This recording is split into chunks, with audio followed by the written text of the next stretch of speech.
Telegraph next.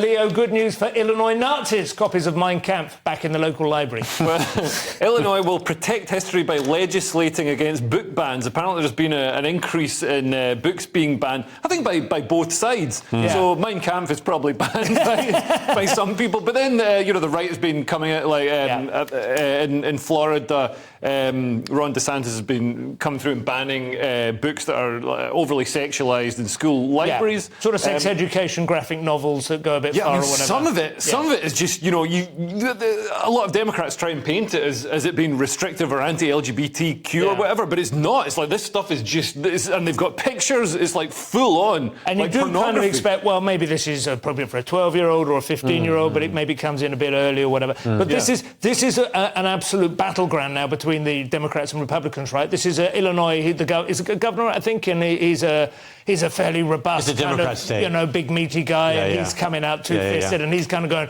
"We're not afraid of books, Mr. DeSantis." In this part of the that state is in response to the states surrounding, including Iowa and Indiana especially. But I think it's also Chicago, the city of Chicago is trying to make a point. Yeah. And what they were also afraid of was some books were being banned in Florida that were race-related themed books. And what DeSantis is trying to do, he said today, is destroy the leftists. Yeah. So what I think Illinois is trying to do is non-politicized books if they can. I think that's reasonable. I do remember, though, in the Blues Brothers, Illinois Nazis was a thing. I don't know where it came from, but I think that was quite a hotbed of actual Nazis, right? Mein Kampf is... I read it. I've read it twice now. I have to say... I'm waiting for it to come out on Audible, because I can't make my way through heavy text. I did a finger play about it when I was 8, but it's quite tender, some of that book. It's a diary piece. I know. He talks about his troubles at school, doesn't he? And he really did struggle when he was younger. Yeah. The Jews are barely mentioned. It's Seriously. I know, they're hardly brought up.